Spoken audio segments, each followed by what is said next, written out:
ప్రస్తుతం మనతో పాటు ప్రముఖ ఆధ్యాత్మికవేత్త వేదిక్ ఆస్ట్రాలజర్ గోనుగుంట్ల సురేష్ బాబు గారు ఉన్నారు. గురుగారితో మాట్లాడేద్దాం. నమస్కారం గురుగారు. మణికంఠ గారు నమస్కారం అండి. గురుగారు, ఏప్రిల్ మాసం విశేషంగా వృశ్చిక రాశి వారి పరిస్థితి ఎలా ఉండబోతుంది? వీళ్ళకి ఎదురయ్యే లాభ నష్టాలు, మంచి చెడులు ఈ నెల ఎలా ఉన్నాయి? అక్షయ తృతీయను ఏ విధంగా వినియోగించుకుంటే విశేషంగా వీళ్ళకి కలిసి వస్తుంది అంటారు? సో చాలా ముఖ్యం, ఎందుకంటే అక్షయ తృతీయ ఉంది. ఈ ఏప్రిల్ మంత్లో చైత్ర మాసం, వైశాఖ మాసం 2 మాసాలు కలిసి ఉన్నాయి. 15 days ఇది, 15 days అది ఉంది. సో ఇది మంచి టైం మనం ఉన్నాము. సో ఆధ్యాత్మికంగా అలానే గ్రహస్థితుల ప్రకారం కూడా చాలా బాగుంది. సో వృశ్చిక రాశి చూస్తే మనకి వీళ్ళకి కొంచెం మిక్స్డ్గా ఉందండి. సూర్యుడికి అనుకూలంగా ఉండి శత్రువులపైన విజయము, అనుకున్న పనులన్నీ జరగటము బాగుంటుంది. అలానే కుజుని వల్ల కొంచెం ఇబ్బందులు పడే అవకాశం కూడా ఉంది. మనం ఎక్కడెక్కడ స్ట్రాంగ్గా ఉంది, ఎక్కడెక్కడ వీక్గా ఉంది చాలా క్లీన్గా డీటెయిల్గా మనం చూద్దాం. ఫస్ట్ ఇందులో ఉన్న నక్షత్రాలు విశాఖ 4వ పాదం, తర్వాత అనురాధ 1, 2, 3, 4 పాదాలు, జ్యేష్ఠ 1, 2, 3, 4 పాదాలు అంతా మనకి ఇందులో ఉంటాయండి. వృశ్చిక రాశి వాళ్ళు జనరల్గా పేరు బలం ప్రకారం చూసుకుంటే తో, నాని, నూనె, నో, యా, ఈ, యు అన్న పేర్లంతా కూడా ఈ వృశ్చిక రాశిలో ఉంటారు. ఇందులో ముఖ్యంగా మన 4 గ్రహాలు మారుతూ ఉన్నాయండి. ఏ గ్రహాలు మారుతున్నాయి? సూర్యుడు, కుజుడు, బుధుడు, శుక్రుడు మారుతూ ఉన్నారు. అంటే 2 క్రూర గ్రహాలు మారుతున్నాయి, 2 సౌమ్య గ్రహాలు మారుతూ ఉండటంతో వీళ్ళకి ఎలా ఉంటుందంటే మిక్స్డ్గా ఉంటుంది. కొన్ని గ్రహాలు చక్కగా బాగా సపోర్ట్ చేస్తాయి, కొన్ని ఇబ్బంది పెడుతుంటాయి, కొన్ని గ్రహాలు ఇబ్బందులు ప్లస్ సపోర్ట్ 2 ఇస్తూ అలా మిక్స్డ్గా ఉండే మంత్ కాబట్టి కొంచెం జాగ్రత్తగా ఆలోచించుకొని ప్లాన్ చేసుకుంటే బెటర్. కొన్ని విషయాలను పోస్ట్పోన్ చేసుకుంటే కొన్ని విషయాల్లో చక్కగా దూకుడుగా ముందుకెళ్ళిపోయినా బాగుంటుంది. అందుకని వీళ్ళకి మిక్స్డ్గా ఉంది కాబట్టి ఈ వీడియో అంటే వీళ్ళకి చాలా ఇంపార్టెంట్. ఎందుకంటే అలా పడితే అలా డెసిషన్ తీసుకోకుండా ఆలోచించుకొని డెసిషన్ తీసుకుంటే బాగుంటుంది. ఇందులో ముఖ్యంగా క్లుప్తంగా సంక్షిప్తంగా చూసుకుంటే సమరీ న్యూస్లో హెడ్లైన్స్ లాగా ముందు చూసుకుంటే ముఖ్యాంశాలలాగా ఏముంటుంది? ఫస్ట్ 15 days మనోరుజం, మానసికంగా కొంచెం అలజడిగా ఉంటుంది. తర్వాత శత్రునాశాంత, శత్రువులపైన విజయం గమనిస్తూ ఉంటారు. కుజుని వల్ల అర్ధనాశనం, ధనం ఖర్చు అయిపోయే అవకాశం ఉంటుంది. శుక్రుని వల్ల లేదంటే బుధుని వల్ల భార్య స్వతాది కలహం, భార్యతోటి లేదంటే పుత్రులతోటి గొడవలు పడే అవకాశం ఉంటుంది అని చెప్తూ ఉంటారు. బట్ ఇది మిక్స్డ్గా ఉంది కాబట్టి అండి కొంచెం జాగ్రత్తగా ఉండాలి. ఒక్క విషయం బాగా కలిసి వచ్చే విషయం ఏంటంటే సూర్యుడు 6వ స్థానంలో ఉన్నారు. ఎప్పటి తర్వాత వస్తుంది? 15th తర్వాత. ఫస్ట్ 15th సూర్యుడు కొంచెం ఇబ్బంది పెడుతూ ఉంటారు, మానసికంగా టెన్షన్లో ఆందోళనలో ఉంటే తర్వాత మాత్రం సూర్యుడు మారటంతో చాలా బాగుంటుంది. ఏం బాగుంటుంది? ఫస్ట్ సౌఖ్యధీన్, సౌఖ్యంగా ఉంటారు. రెండోది యత్నకార్య సాధనం, అప్పటిదాకా లాస్ట్ 2 months 1 month కనుక కొంచెం ఇబ్బంది పడుతూ ఉన్నా, ప్రొఫెషన్లో టెన్షన్గా ఉన్నా కానీ ఆ టెన్షన్స్ అన్నీ పోయేసి వాళ్ళు చేస్తున్న పనికి రిజల్ట్ రావడం స్టార్ట్ అవుతుంది, విజిబుల్ రిజల్ట్ రావడం స్టార్ట్ అవుతుంటుంది. కార్య సాధనం, దేహ ఆరోగ్యాది సంతోషం, దేహం ప్రకారం బాగుంటుంది, ఆరోగ్యం బాగుంటుంది, సంతోషకరంగా ఉంటారు, చక్కగా బట్టలన్నీ వేసుకుంటూ ఉంటారు. ఒక మంచి జోష్, ఉత్సాహం వచ్చేస్తుంది వీళ్ళకి. అది చాలా పాజిటివ్ ట్రెండ్ అని మనం చెప్పుకోవచ్చు. అయితే వీళ్ళకి కుజుడు 5వ స్థానంలో ఉండటంతో కొంచెము ఓవర్గా ఏమంటారు, డబ్బులు ఖర్చు పెట్టడం, ఓవర్గా ఎక్కువగా ఆలోచించటము, పిల్లల విషయంలో కొంచెం టెన్షన్గా ఉండే అవకాశం ఉంటుంది. మనకి సంస్కృతిలో ఏం చెప్తారు? దేహ జాడ్యం సంతాపకాలతిక్రమణ భోజనం దురితం కర్మలాభచ్చ అని చెప్తారు. దాని మీనింగ్ ఏంటి? శారీరకంగా వీక్గా ఉంటారు, సంతాపం, కొంచెము ఏదో పాప పనులు చేయాలి, ఈ పనులు చేయాలి, ఆ పనులు చేయాలనుకుంటూ ఉంటారు, టయానికి భోజనం చేయకుండా ఉండటం. దురిత కర్మచ్చ అంటే ఏదైనా కనుక పని చేస్తే అందులో పాప పనులు చేయాలి, దురుద్దేశంతో పనులు చేయాలి, ఏదో స్మార్ట్ వర్క్ చేయాలని చూస్తే అవకాశం ఎక్కువగా ఉంటుంది. ఈ రాశికి సంబంధించిన నక్షత్రాల వాళ్ళకి ఎలా ఉండబోతుంది? నక్షత్రం ధనప్రాప్తి, విజయము, ఈ తర్వాత ధనహీనత, బంధనము, రోగము అని చెప్తారు. ఫస్ట్ మనకి ధనప్రాప్తి, జయం ఉంది కాబట్టి కూల్, హ్యాపీ. రెండోది హెల్త్ కాంప్లికేషన్ జాగ్రత్తగా చూసుకుంటూ ఉండాలి వీళ్ళకి, అది ఒకటి. రెండోది, మూడోది ముఖ్యంగా బంధనము, బంధించబడినటువంటి పరిస్థితి ఉంటుంది కాబట్టి ఇది కొంచెం జాగ్రత్తగా పెట్టుకోవాలి. అంటే ఏంటి? డెసిషన్స్, ఇంపార్టెంట్ డెసిషన్ తీసుకోవడానికి కొంచెం కన్ఫ్యూజ్ అవుతూ ఉంటారు. దీనికి మన రెమెడీస్లో ఏం చేయాలో చూద్దాం. తర్వాత అనురాధ నక్షత్రం వాళ్ళకి ధనప్రాప్తి, జయము, బంధనము, రోగము. తర్వాత జ్యేష్ఠ నక్షత్రం వాళ్ళకి ధనప్రాప్తి వస్తుంది, జయప్రదంగా ఉంటారు. అగైన్ వీళ్ళకి కలహము, బంధనము, రోగము, హెల్త్ విషయంలో జాగ్రత్తగా ఉండాలి. కొంచెం బంధించబడినటువంటి పరిస్థితులు ఎక్కువ ఉంటుంది, కలహం, గొడవలు కూడా అవుతూ ఉంటాయి. నాకు ఎవరో ఫోన్ చేశారండి, ఇప్పుడు కాదు 3-4 months క్రితం విజయనగరం నుంచి, అక్కడి నుంచి ఫోన్ వచ్చింది. అంటే మీరు బంధనం అంటారు, ఏంటండి బంధనం? మా టెన్షన్ మాకుంటే మీరు బంధనం పెడుతూ ఉంటారు. పాపం ఆయనకి ఏదో చెప్పని ట్రై చేస్తున్నా, బంధనం అంటే కన్ఫ్యూజన్ అంటే ఆయన మరి ఏ టెన్షన్లో ఉందేమో మొత్తానికి ఫోన్ పెట్టేశాడు అని చెప్పి లేదనమాట. అంటే వాళ్ళు నాకు అనిపించింది ఏదో క్రిమినల్ కేసులు అయ్యి ఉంటే పట్టుకొని వెళ్ళిపోతారేమో బంధనం అని. ఇక్కడ బంధనం అంటే అది మీనింగ్ కాదండి. సంస్కృతంలో కన్ఫ్యూజ్డ్ అయిన ఒక పరిస్థితిలో ఉంటారు, డెసిషన్ తీసుకోలేని పరిస్థితిలో ఉంటారు. ఒక జాబ్ వస్తుంది, ఉన్న జాబ్ వదిలిపెట్టుకొని కొద్దానికి వెళ్దామా లేదా, యుఎస్ నుంచి ఇండియాకి వద్దామా లేదా. ఈ మధ్య చాలామంది ఈ క్వశ్చన్స్ ఎక్కువ అడుగుతూ ఉంటారు నన్ను. లేదా కోర్టు కేసులు ఎవరో తెగ ఇబ్బంది పెడుతున్నారు, అసలు కోర్టుకి వెళ్తే ఉపయోగం ఉంటుందా లేదా. ఇలా డెసిషన్స్ తీసుకోలేకుండా ఈ కన్ఫ్యూజన్గా ఉన్న పరిస్థితిని బంధనము అంటారు. చాలా సింపుల్ ఈజీ టెక్నిక్ కూడా, రెమెడీస్ కూడా ఉన్నాయండి. పెద్ద డబ్బులు కూడా ఖర్చు పెట్టుకునే అవసరం లేదు. వీటితో పాటు వీళ్ళకి విశాఖ నక్షత్రం వాళ్ళకి కార్యహాని ఎక్కువగా జరిగే అవకాశం ఉంటుంది. కొంచెం జాగ్రత్తగా ఉండుకొని చక్కగా ప్లాన్ చేసుకొని, రాహు ఉండటం వల్ల నమ్మించి మోసం చేసేవాళ్ళు కూడా ఉంటారు. మిగతా అన్ని విషయాలు చాలా బాగుందండి. పెద్ద ఈ ఛాలెంజెస్ అయితే ఏమీ లేదు. ప్రోగ్రెసివ్గా అయితే ఉంటుంది విత్ ఛాలెంజెస్. బట్ బేసికల్గా 5th హౌస్లో కుజుడు ఉండకూడదండి. ఏమవుతుందంటే మైండ్ డైవర్ట్ చేస్తారు. అప్పటిదాకా నేను నీట్గా బుద్ధిమంతులుగా ట్రాఫిక్లో వెళ్ళిపోతూ ఉంటాను, సడన్గా షార్ట్ కట్ కనిపించి వెళ్ళిపోదామని ట్రై చేస్తూ ఉంటారు. అంటే ఎగ్జాంపుల్ అలా ఇచ్చాను. వీళ్ళు ఆఫీస్లో కూడా ఏదో స్మార్ట్ వర్క్ చేసేసి అంతా క్లోజ్ చేసుకొని వెళ్ళిపోదాం అన్నట్లు ఉండటం, లేదంటే ఎక్కడికో బయటకు వెళ్ళాలి ఒక మంచి పనితో, ఏముందని క్లోజ్ చేయటం. ఈ టైంలో ఎక్కువగా అప్పటిదాకా చాలా చక్కగా ఉన్న వ్యక్తి ఇమ్మీడియట్గా డబ్బులన్నీ షేర్లో పెట్టడము, లాటరీ టికెట్లు తీసుకోవటము. అప్పటిదాకా నీట్గా ఉన్న వ్యక్తి బాయ్ ఫ్రెండ్ వేసేసుకుని 2 days వెళ్ళిపోవటం ఎక్కడికో. లేదంటే చక్కగా ఉన్న వాళ్ళు కాస్త బాటిల్స్ అన్ని ఓపెన్ చేసుకొని ముందండి పెట్టుకొని కూర్చోవటం. ఈ టైప్ పనులు ఎక్కువ చేస్తూ ఉంటారు. గ్యాంబ్లింగ్ ఆడటం ఇలా చేయాలనిపిస్తుందండి. ఇది కొంచెం జాగ్రత్తగా మైండ్ కంట్రోల్లో పెట్టుకుంటే బాగుంటుంది. విపరీతంగా ఖర్చు కూడా పెట్టేస్తారు. ఆ మూమెంట్లో వెళ్ళిపోతారు, ఎక్కడికి వెళ్ళిపోయి మొత్తం ఖర్చు పెట్టేసుకుంటారు. ధర్మరాజు జోతం ఆడినట్లుగా వీళ్ళు మైండ్ అప్పటిదాకా బాగున్నది కాస్త ఎటో చేయాలని ఆలోచిస్తారు. ఈ ఒక్క విషయంలో కొంచెం జాగ్రత్తగా ఉండేది. అవి అంతా బాగుంటుంది. సూర్యుడు బాగున్నారు, కుజుడు బాగుండలేదు అనమాట. అంటే మన చేతిలో ఉన్నవి కొన్ని మనం జాగ్రత్తగా పెట్టుకోవాలనేది కొంచెం ఇంపార్టెంట్ వీళ్ళకి. తర్వాత 7వ ఇంట్లో శుక్రుడు ఉండటంతో ఇది అగైన్ మిక్స్డ్. ఒక రకంగా లవ్, రొమాన్స్, ప్లేజర్ ఇలాంటి విషయాల్లో మైండ్ అంతా వెళ్ళిపోతూ ఉంటారు, గాల్లో వెళ్ళిపోతూ ఉంటారు. ఇంకొక విషయంలో ఏమవుతుందంటే కోపం అధికంగా వస్తుంది.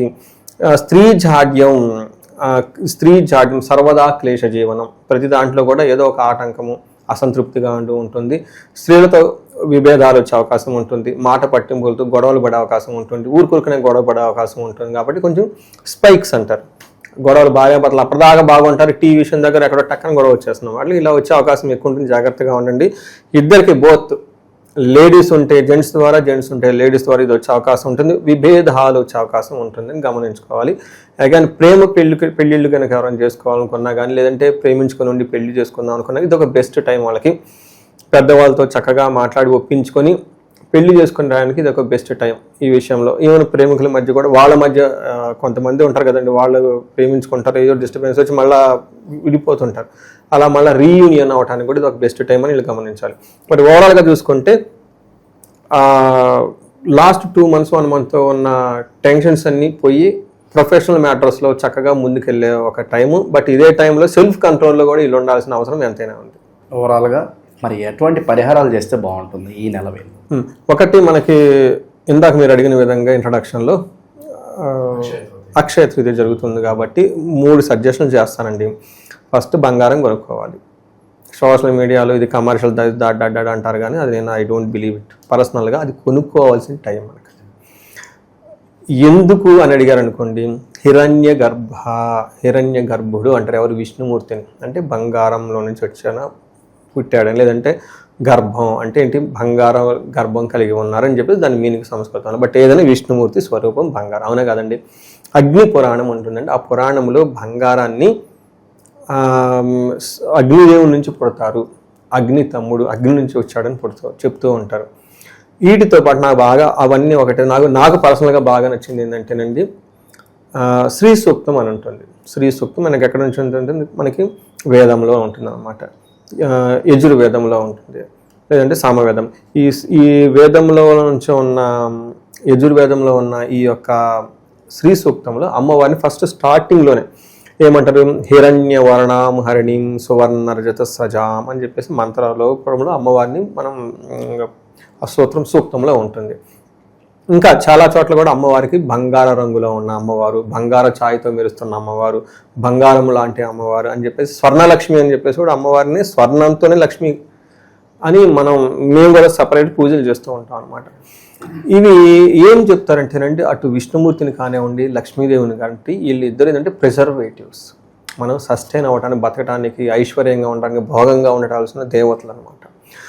శివుడు వచ్చేటప్పటికి డిస్ట్రాయర్, బట్ విష్ణుమూర్తి కాపాడుతూ ఉంటాడు, ధర్మాన్ని కాపాడుతూ ఉంటాడు. ఎప్పుడైతే ధర్మాన్ని కాపాడుతూ ఉంటాడు, నిలబెడుతూ ఉంటాడు, లక్ష్మీదేవి అక్కడే ఉంటుంది. కాబట్టి ఆ రోజున చాలా పవిత్రమైన రోజు కాబట్టి చక్కగా బంగారం కొనుక్కొని గృహలక్ష్మికి ఇంటికి తీసుకొచ్చేస్తే ఇంట్లో బంగారం నిలంకడగా ఉంటుంది, స్థిరంగా ఉంటుంది, ఇల్లంతా శోభాయమానంగా ఉంటుంది, భార్యాభర్తలు చక్కగా ఉంటారండి. ఇది నా పర్సనల్ ఎక్స్పీరియన్స్, చాలామంది నా ఎక్స్పీరియన్స్ కూడా.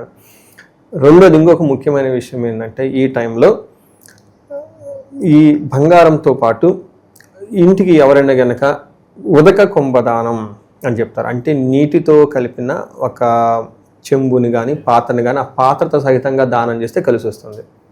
ఇది నేను ఒక టాప్ సీఈఓకి చేయించాను బెంగళూరులో. చాలా ఆనందపడిపోయింది. ఒక చిన్న వెరీ సింపుల్ అండి, ఒక చిన్న రాగి చెంబు తీసుకోవటం, పసుపు బొట్టు, కుంకుమ బొట్టు పెట్టుకోవటం, అందులో కొంచెం సుగంధ భరితమైన ఏమైనా యాలకులు కానివ్వండి ఒకటి అందులో కలపటము, లేదంటే ఒక చిన్న బెల్లం ముక్కలాగా అందులో వేసేటం, ఆ పాత్ర లేదంటే ఆ చెంబు లేదంటే ఆ కలసం రూపంలో వాళ్ళకి బ్రాహ్మణులకు కానివ్వండి గుళ్ళో, లేదంటే వేదాలు చదివిన వాళ్ళు ఉంటారు, అలాంటి వేద పురుషులకు కానివ్వండి, సత్పురుషులకి, గురువులకి ఎవరికి ఇచ్చినా కానీ మంచి ఉద్దేశంతో ఇస్తే అనంతమైన పుణ్యం కలుగుతూ ఉంటుంది. ఆ పుణ్యం ఎప్పటికీ ఉంటుందని చెప్పేసి శాస్త్రాలు వివరించారు.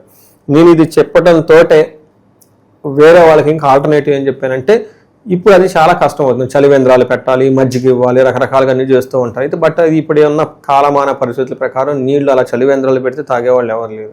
ఎక్కడ ఏ కంటామినేట్ వస్తుందో, ఏ హాస్పిటల్కి వెళ్ళాలో, ఎందుకు అది 2000 3000 అని చెప్పేసి భయపడిపోతుంటారు. ఆ ఇన్సెక్యూరిటీ పోగొట్టడానికి చక్కగా ఒక బ్రాండెడ్ వాటర్ బాటిల్స్ 10 రూపాయలు దొరుకుతాయి అంటే ఇటు బాగా డిస్ట్రిబ్యూట్ చేసుకుంటూ వెళ్ళిపోతే చాలా బాగుంటుంది. అది కూడా ఉదక కుంభదానం కిందే వస్తుంది అనమాట. ఇప్పుడు మోడర్నైజ్డ్. ఇది చెప్పిన వెంటనే అమెరికా నుంచి ఒక లేడీ చేసేసి, ఏమంటే మీరు చెప్పిన ఇలా చేశారని ఒక మెసేజ్ పెట్టారని చాలా ఆనందం వేసింది నాకు. అలా చక్కగా సింపుల్ రెమెడీస్ చేసుకుంటూ వెళ్ళిపోతూ ఉంటే ఈ వైశాఖ మాసంలో అందరూ అక్షయ తృతీయ రోజున మీరు కనుక చేయగలిగితే ఇంకా చాలా చాలా చాలా బెనిఫిట్ ఉంటుంది. మీరు చేసిన ఆ యొక్క పుణ్యం స్థిరంగా నిలబడిపోతుంది. ఎక్కడికి పోతుంది? 7 తరాలు మీ కుటుంబం, వాళ్ళ కుటుంబం, వాళ్ళ కుటుంబం, వాళ్ళ కుటుంబం 7 తరాలు ఉంటుందంట అలాంటి లక్ష్మీదేవి. వాటిని సద్వినియోగం చేసుకోవాలని చెప్పేసి మనం కోరుకుందామండి. వీళ్ళకి వృశ్చిక రాశి వాళ్ళకి మనం రాశి ఫలాలు కూడా హోల్ ఇయర్ కూడా చెప్పుకున్నాం అనమాట. వీళ్ళకి ప్రోగ్రెసివ్ ట్రాక్లో ఉన్నారు. అంటే 2-3 ఇయర్స్ బ్యాక్లో కంపేర్ చేస్తే లాస్ట్ ఇయర్ చాలా బాగున్నారు. లాస్ట్ ఇయర్తో కంపేర్ చేస్తే రేపు జూన్ తర్వాత ఇంకా బాగుంటారు. వీళ్ళకి ఇంకా ఏమైనా కనుక ఇండివిజువల్గా ప్రాబ్లమ్స్ ఉంటాయి. అంటే ఆదాయం అస్సలు లేదు, జాబ్ అస్సలు లేదు, పెళ్లి కానే కావటం లేదు, ఇవి కాకుండా హెల్త్ కాంప్లికేషన్స్ ఉన్నాయి, లేదంటే కోర్టు గొడవలు ఉన్నాయి, రకరకాలు ఏదైనా కనుక హైలీ వాళ్ళు భరాయించలేని కనుక ప్రాబ్లం ఉంటే ఒక్కసారి ఇండివిజువల్గా జాతకం చూపించుకుంటే ఈ యొక్క గోచారంతో పాటు వాళ్ళ జాతకంలో దశలు, అంతర్దశలు, లేదంటే ఇంకా శాపాలు ఏమైనా ఉన్నాయా, లేదంటే గ్రహ దోషాలు ఏమైనా ఉన్నాయా మనకి కరెక్ట్గా తెలుసుకోవచ్చు. ఎందుకు అంటేనండి ఆ ఏజ్లో గ్రోత్ చాలా చక్కగా ఉండాలి. 35 to 45 మధ్యలో ఆగిపోతుంది. కారణం ఏమంటే మిడ్ లైఫ్ క్రైసిస్ అంటారు. మిడ్ లైఫ్ క్రైసిస్ అనేది దానికి మీనింగ్లెస్. మనకి శాస్త్రంలో ఏం చెప్తారంటే దోషాలు ఒక్కొక్క ఏజ్లో బాలారిష్టాలు చిన్నపిల్లల్లో ఉంటాయి, వివాహానికి సంబంధించిన ఆ ఏజ్లోనే ఉంటాయి. ఎప్పుడైతే గ్రోత్ ప్రోగ్రెస్లో ఉంటుందో 40+ 3-4 ఇయర్స్ అటు ఇటు పెట్టుకుంటే శాపాలు యాక్టివేట్ అవుతాయి. ఏ శాపాలు? పితృశాపం, మాతృశాపం, స్త్రీ శాపం, గురు శాపం, బ్రహ్మశాపం, సర్పశాపం, ఇలా 11 రకాల శాపాలు ఉంటాయి అనమాట. శని శాపం కూడా ఉంటుంది. శని కూడా శపిస్తాడు అనమాట. శని శాపం ఎవరికైతే ఉంటుందో వాళ్ళకి జాబే రాదు లైఫ్లో. చాలామంది జెంట్స్ని చూస్తాం, జాబ్లో ఉండడం వాళ్ళు ఉంటారు. చాలామంది లేడీస్ బాగా చదువుకొని ఉంటారు, జాబ్ చేయలేరు. ఎందుకంటే శని శాపం అంటే అలా జరుగుతూ ఉంటుంది అనమాట. కర్మాశాపం అంటారు దాన్ని అనమాట. అలా వాళ్ళ యొక్క గ్రహణ శాపం కొంతమంది, ఇలా రకరకాల శాపాలు ఉంటాయి. అవన్నీ తెలుసుకొని వాటికి చిన్న రెమెడీస్ చేసుకుంటే మళ్ళా లైఫ్ అనేది స్మూత్గా వెళ్ళిపోతుంది. మనకి ఏమంటే మన లైఫ్ వెళ్ళిపోతూ ఉంటుందండి. కాకపోతే మనం చేసే కర్మల వల్ల వాటి వల్ల అప్స్ అండ్ డౌన్స్ ఉంటుంది. అవి సరి చేసుకుంటే చక్కగా లైఫ్ ముందుకు వెళ్ళిపోవచ్చు. ఈ రాశి వాళ్ళు ఏమంటేనండి ఇప్పుడు ఎగ్జామ్స్ కూడా జరుగుతున్నాయి కాబట్టి ఇంకా ఎగ్జామ్స్లో బాగా రావాలనుకున్నా కానివ్వండి, వాళ్ళకి మేధా దక్షిణామూర్తి హోమము, జపం ఇవన్నీ చేయించుకుంటుంటే చాలా బాగుంటుంది. ఈ రాశి వాళ్ళు అష్టైశ్వర్యాలతో ఉండాలి, భోగభాగ్యాలతో ఉండాలి, చక్కగా ఉండాలని చెప్పేసి మనం కోరుకుందామండి.